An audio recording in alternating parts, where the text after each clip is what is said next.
রাধে রাধে। আগের দিনের মা বাবারা মেয়ের বিয়ে দিয়ে খুব কাঁদতো, জানি না মেয়েটা কোথায় যাবে, কেমন ঘরে যাবে, কেমন করে থাকবে, তাই জন্যে তারা কাঁদতো। কিন্তু এখনকার সময় ছেলের মা বাবারা কাঁদছে ছেলের বিয়ে দিয়ে, জানি না এই ছেলেটার জীবন আর কতদিন আছে, এই মেয়ের হাতে গিয়ে কবে মরবে কেউ জানে না। সেই জন্যে ছেলের মা বাবারা এখন কাঁদছে ছেলের জন্য। এটা সত্যি কথা, রোজ টিভিতে এটাই দেখা যাচ্ছে।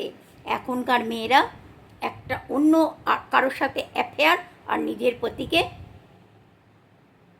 শেষ, এটাই চলছে এখন, রোজ টিভিতে এই ঘটনাই চলছে। পরশুর ঘটনা, দিল্লিতে দুয়ারিকাতে একটা ঘটনা হয়েছে। একজন বউ, তার মানে কাকা শ্বশুরের ছেলের সাথে তার অ্যাফেয়ার আছে, তার হাজবেন্ড জানতো না। সে কি করেছে, যাই হোক যা ঘটনা হয়েছে, তার হাজব্যান্ড মারা গেছে। তার হাজব্যান্ডকে নিয়ে সেই বউটা এবং ওই কাকা শ্বশুরের ছেলে দুজন মিলে হসপিটালে ঘুরছে রাত্রির বেলায়।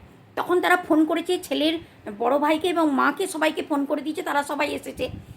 বড় ভাইটার ডাউট হয়েছে, এরা দুইজন মিলে সমানে খালি একটা কথাই বলছে যে আবার তো হয়ে গেছে, আর পোস্টমর্টম আমরা করাবো না, পোস্টমর্টম।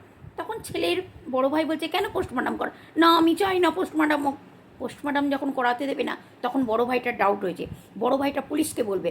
এই সময়তে বড় ভাইটা কোনো কারণে বউটার ফোনটা নিয়ে নেবে, বউটা কান্নাকাটি করছে নকলি দেখানোর জন্যে, তখনও ফোনটা নিয়ে নেবে।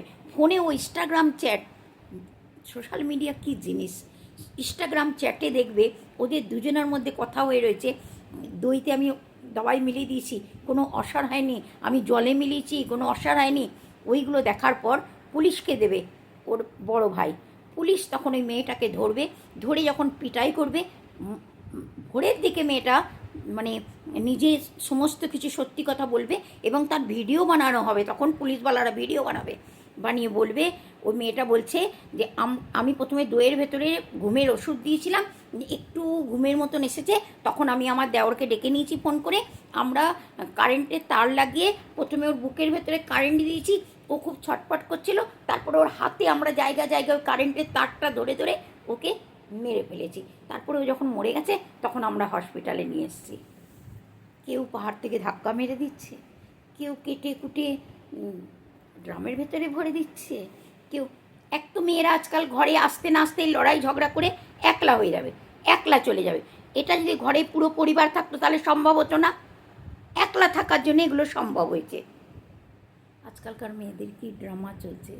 আরে বোন, তোমার ঘরেও তো ভাই আছে না, কেন এরকম করছো তোমরা, তোমরা কেন করছো সোনারা, এরকম করো না, এরকম করো না। যদি পোষাচ্ছে না আলাদা হয়ে যাও, কিন্তু কোনো মায়ের কোলকে খালি করো না, কোনো মায়ের কোলকে খালি করো না। অনেক কষ্টে ছেলে মানুষ করতে হয়।